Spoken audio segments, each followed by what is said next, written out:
So from the real estate agent, if you're nervous, here's a simple thing. If you're nervous and worry about it, sit down, write down 5 topics that you want to do this week. Write down 5 key pieces of information. Make it applicable for your space, which means your area, your town, your city, whatever, and make it applicable within the last 30 days. Okay. People want to know at the moment. In New Zealand, we're having property changes literally every 90 days. We're having legislation changes, we're having tax changes, because our property market is so hot, they're trying to pull back. So literally there's changes every 90 days. So if you talk about something that was 2021, it's already outdated. So sit down, think of 5 trends happening in your area right now and write them out. Then think about how you can talk about them in under 60 seconds, right? Now, it doesn't mean you've got to record it as a solid 60 seconds perfectly. I sit and record about 3 minutes, and then I just edit it. I can edit it on CapCut on my phone and cut it down to less than 60 seconds. But just think of a straw man. So I'll go and write down the topic, and I'll write down 4 or 5 key points that's underpinning on that topic I want to talk about. I then take my phone. Real estate agents, you guys are in the properties, you're around the properties. I would say you can just record it at the property, hold your phone up and go, hey, just a thought I'll let you know today that here's a bit of insight or education, and it's also applicable to this property, right? For example, we spoke about that rural loan. Hey guys, by the way, do you know that if you buy a property that's rural, you can apply for this loan at 0% down? This property that I'm standing at is part of that. So if you want to buy this property or interested in buying the property, you could actually get a loan with 0% down. And that's how all of a sudden you're talking about the property, but you also provide an education, and the person's going to go, cool, I like that. Do those sort of 3 to 5 things, try and do it out in the week, and put that content in between your static content. So your stock standard photo of the houses, which you obviously have to put out there so people wear, and shift it in between those pieces of content. That so people that come onto your Instagram, your TikTok, or your social media start seeing you, or start learning about you, start learning about Kobe, start learning about that actual individual that is actually the person that's going to be working for me.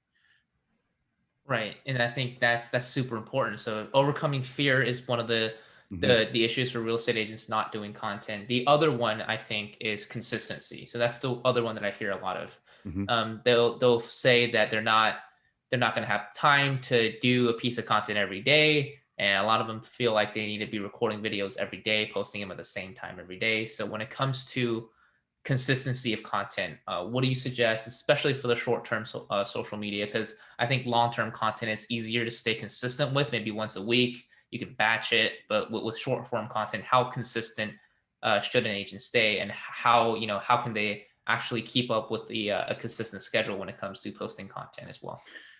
Yeah, so let's say from a newbie or real estate agent taking the next level, that long form content, let's not worry about that. Standing there in boardroom, standing there with the Grand Cardone in front of the white screen and talking about how I get, and that sort of content from a real estate point of view, we don't necessarily have to worry about that.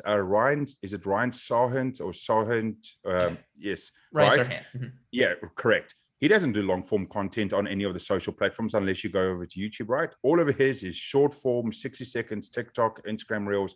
He will have longer form down there. He's been in the game for many, many of years. But most of the stuff that I follow him because of his short form content. Yes, I also followed him that he had a $150 million apartment in New York, and that video was pretty cool though. But coming back to it is, you don't have to, there's this whole thing of, yes, you got to post at 10 o'clock every single day. Yes, you got to post at a set time every single day. Unless you come out publicly and tell your audience, I'm going to post at a set time every day, you don't have that stringent rule on yourself. So I see a lot of content creators that are like, cool, we're producing a video every Monday. Dude, you don't know how much pressure that is to produce a piece of video every single week at the same time, at the same day, just once a week. That pressure just gets to people real quickly. So excuse me. So what I recommend is, remember we spoke about the 5 pieces. Taking my phone, I'm down at a house today. I've got my notes. I stand in front of my phone and I record my 5 pieces of content, 5-10 minutes. Agents always have time waiting for people coming to the house. We're well aware of this. People are 10 minutes late, 15 minutes late. We're standing there take your phone and do your 5 minutes or your 6 minutes and get your 3 pieces of videos out of there.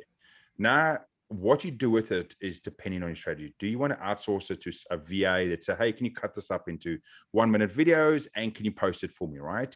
You can get a VA out of the Philippines if you want to, between $5 to $7 an hour, and they would need no more than 1 to 2 hours a week to do that once you've recorded that video. So you could realistically record 10 minutes, send it to someone, pay them $20, and they will cut it up and you will have your 5 pieces of content and they'll post it on your behalf. If you can't afford the $20 a week, as I'm hoping you can, but if you can't, you can go on to CapCut on your phone, edit it yourself, sit down for half an hour, edit your 4 or 5 videos, and then just post it over the next 4 to 5 days when you can. 10 a.m., midday, 3 o'clock.